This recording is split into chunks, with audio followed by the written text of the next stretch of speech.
자, 오늘은 좀 어려운 얘기입니다. 이게 어려운 얘기고 거시 얘기는 사실 어 되게 재밌는데 재밌어도 이게 끝나고 나면 그래서 이걸 내가 뭐 어떡하라고 이런 생각이 들거든요. 그런 생각이 드는 게 당연하니까 너무 이렇게 좌절하실 필요도 없고 그리고 저렇게 옛날의 얘기들을 다 알아야 돼라고 생각하시면 주식 투자하는데 꼭 필요하지는 않습니다. 그런데 알고 있으면 새로 나오는 이슈들이 어떤 영향이 있을 것인지에 대해서 판단을 할 수 있습니다. 그래서 자산의 배분을 줄여가면서 아니면 혹은 늘려가면서 내 포트폴리오를 조절하는 데 있어서 거시는 되게 중요한 팩터라고 저는 생각을 합니다.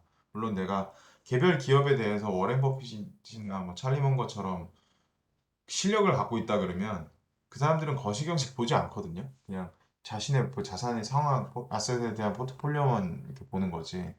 거시경제의 흐름은 내가 뭐 알 수도 없고 예측 못하는 거고 대응의 영역인데 뭐 내가 뭘 그걸 하냐. 그래서 워렌 버핏 같은 경우에는 거시경제에 대해서 얘기할 때 어떻게 예측하냐 그러면 나 예측 안 한다고 하고 이런 상황에서 거시경제의 흐름 속에서 그 업종이 내가 갖고 있는 그 업종이 돈을 더 벌 수 있을지 없을지만 생각을 하는 거라고 얘기를 합니다.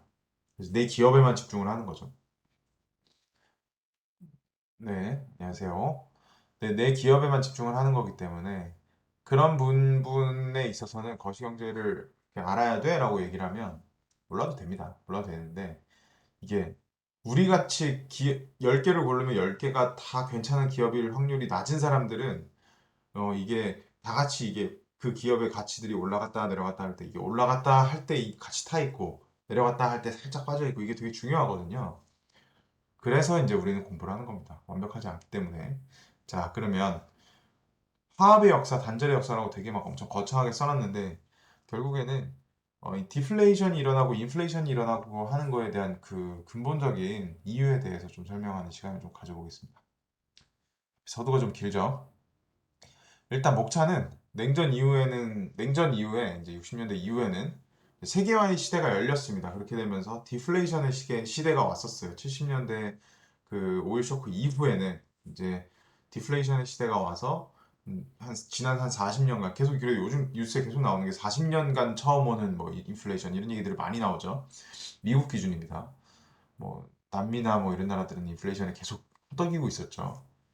그리고 보호무역주의가 이 보호무역주의가 시작된 거는 이제 트럼프 때부터 이제 시작이 좀 됐죠. 이제 중국을 까기 시작하면서 중국이랑 이제 2018년도부터 이제 계속 부딪히기 시작하면서 이제 단절이 일어나기 시작하는 와중에 코로나가 이제 터지고 전쟁도 일어나고 하면서 인플레이션이 일어나는 이런 것들을 좀 그 역사적인 사건들과 함께 같이 보도록 하겠습니다. 냉전 이후에 어떻게 세계화가 일어났는지.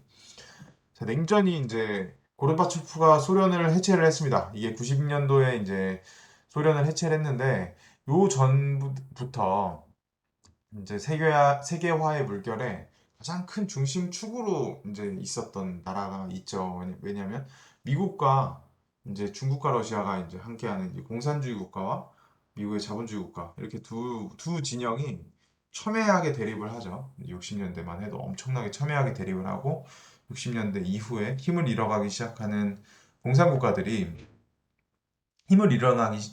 잃어가기 시작하면서 등소평이 등장을 하게 됩니다. 중국에. 78년도에 등소평이 등장을 하면서 개혁 개방을 해야 된다라고 주장을 했고, 그래서 이제 미국에서는 중국이 개혁 개방을 하게 되면 이제 전 세계는 세계화를 맞이한다는 것을 이제 확인을 한 상태에서 등소평한테 힘을 실어주기 시작합니다. 그리고 나서 이제 등소평이 또 이 사람이 정말 이게 중국을 개혁하고 개방했던 뭐 이 사람이 했던 가장 좀 유명한 말 중에 흑묘백묘론이라고 있거든요. 인민들을 먹여 살리려면 쥐를 잘 잡는 거면 까만 고양이건 흰 고양이건 상관없다. 쥐만 잘 잡으면 고양이의 본질은 쥐 잘 잡는 거지 이런 얘기를 했던 사람이에요. 이 정도로 좀 열린 마음을 갖고 있었는데 천안문 사태 때에 이제 뭐 사실 정치적으로는 그렇게 좀 약간 열린 마음을 갖고 있지는 않습니다. 자기 뭐 자식을 불구를 만들었던 정적들을 다 제거를 시키고 뭐 이런 뭐 양면 사람은 원래 다 양면성이 있습니다. 저 앞에서 이쪽에서는 좀 좋은 게 있다 그러면 저쪽에 좀 안 좋은 게 있고 이런 사건들이 있습니다. 근데 지금 우리가 역사 얘기를 하려고 모인 게 아니기 때문에 천안문 사태를 계기로 해서 완전히 중공 국가들, 그러니까 공산 국가들이 이제 무너지기 시작했습니다. 이 개혁 개방의 시대에 발맞춰서 고르바초프가 소련을 해체를 시켜버렸죠. 그리고 이때 당시에 우리나라 여기 노무현 대통령이랑 고르바초프가 이제 수교를 하면서 이때 이 개혁 개방과 수교를 굉장히 많이 하게 됩니다. 그러다 보니까 연방으로 진행이 있었던 소비에트 연방이 해체가 됐습니다. 그리고 나서 몇 년 지나지 않아서 WTO가 출범을 했고 2001년도에는 중국이 WTO에도 가입을 했습니다. WTO에 가입을 했다는 거는 이제 우리는 무역을 함에 있어서 우리가 너네들이 새로 놓은 룰에 우리가 입각해서 맞춰서 우리 룰에 맞게 거래를 할게. 이렇게 뭐 가입을 하는 거죠. 자, 그러면 이게 중국이 전 세계에 대비를 하면서 전 세계에다 뿌려준 게 뭐가 될까요? 전 세계에 뿌려준 건 바로 저렴한 인건비입니다. 저렴한 인건비고, 그리고 WTO에 가입을 하면서 희토류 생산이 중국에서 굉장히 많이 되고, 그리고 러시아가 지금 전 세계에다 뿌려준 건 풍부한 천연 자원입니다. 이런 풍부한 천연 자원을 전 세계에 계속해서 뿌려준 겁니다. 그래서 이런 공산주의 국가들이 개혁 개방을 하면서 디플레이션이 일어나는 이유는 만약에 미국에서 하나의 뭐 연필깎이를 하나 만든다라고 연필깎이라고 하면 좀 애매하네. 요거 하나 만든다고 했을 때 미국에서 요거 하나 만든다고 했을 때 요 공장 돌리는데 들어가는 사람이 100명이다라고 하면 그 100명한테 100만 원씩 줘야 될 일을 중국에서 만들면 요거를 중국에서 만들어서 배 타고 넘어오면 중국에서는 이거 만드는 데 들어가는 사람의 인건비가 10만 원밖에 안 되는 거예요.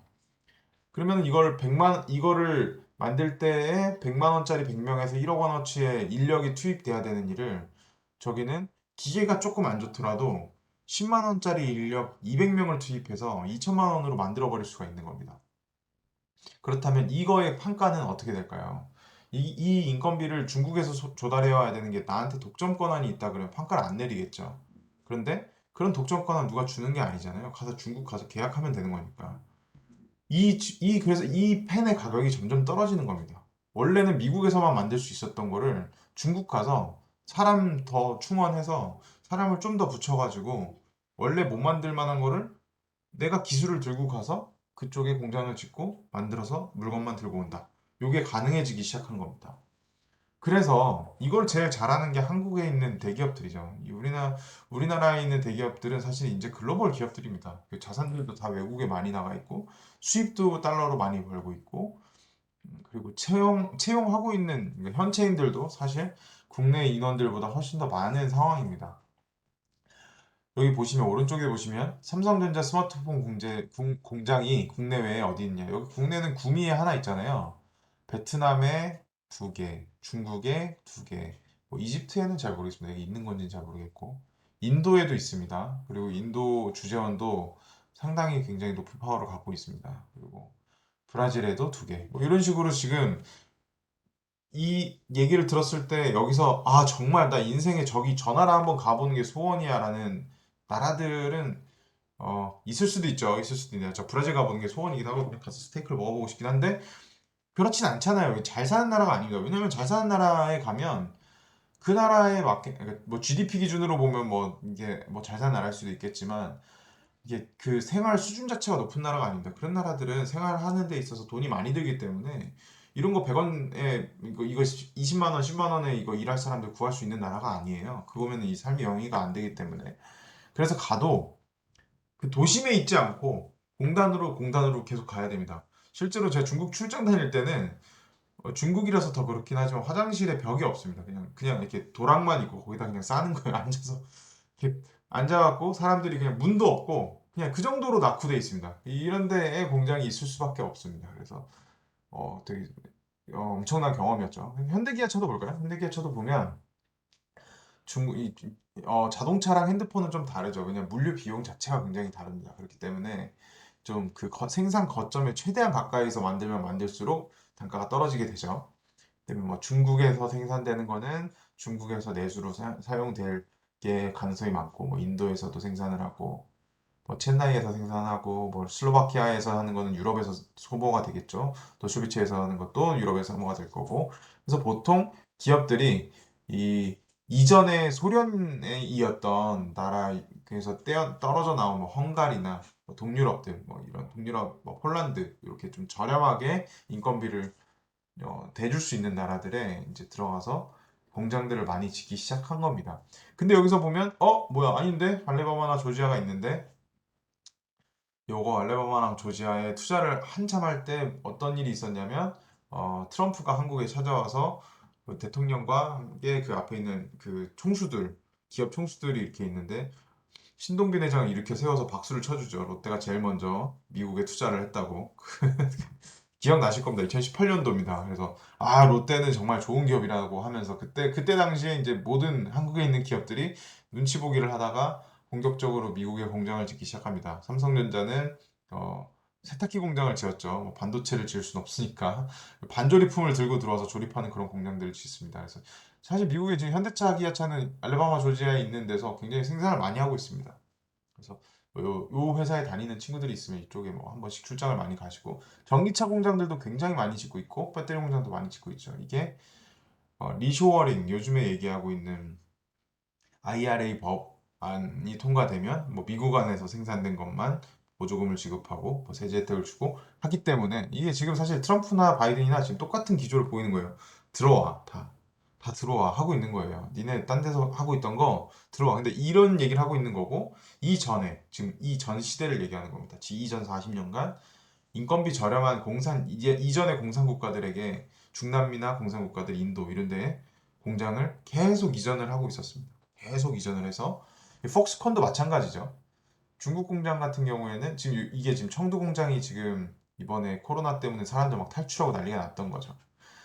애플은 생산은 대만 기업인 폭스콘이 턴키로 제작을 하고 있잖아요. 그래서 대부분의 생산 공장이 중국에 있습니다. 그래서 이번에 아이폰이 이 출고가 안 된다고 했던 게 이 중국에서 봉쇄 정책을 펴면서 그런 일이 있었죠. 이렇게 다 계속 중국으로 뭐 동유럽으로 그리고 뭐 인도로 브라질로 갔던 이유는 인건비가 싼 곳으로 가서 서로 가격 경쟁력을 갖기 위해서 그러다 보면 이 펜의 가격이 떨어지게 되는 겁니다. 그렇게 해서 중남미 뭐 이쪽으로 가게 됐죠. 자, 그러면 이게 왜 가격이 떨어지느냐 아까 단순하게 설명을 드렸는데 이게 순차적으로 이 가격을 구성하는 요소들을 지금 제가 나타낸 겁니다. 오른쪽에. 이런 가격을 구성하는 요소들에 있는 모든 비용들이 순차적으로 끌어내려졌습니다. 사실은 이게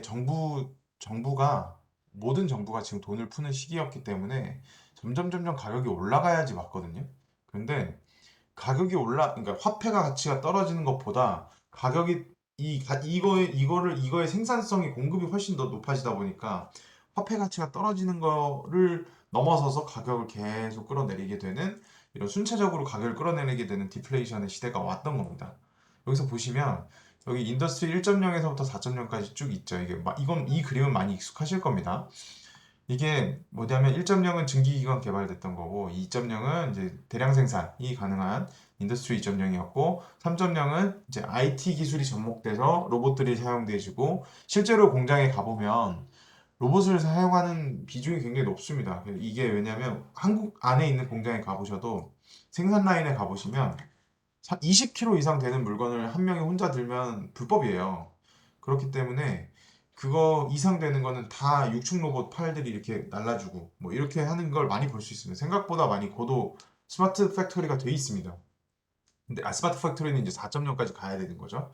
근데 생각보다 많이 그 로봇을 사용하는 비율이 굉장히 높다. 그런데 지금 이제 우리가 가려고 하는 방향은 인더스트리 4.0이라고 해서 이제 거기서 사람들 다 빼. 이렇게 되는 거. 지금은 뭐 사람들이 거기서 이렇게 스크류도 많이 받고 로봇도 많이 스크류를 받는데 실제로 그러니까 생산 라인 조립 공장 말씀드리는 겁니다.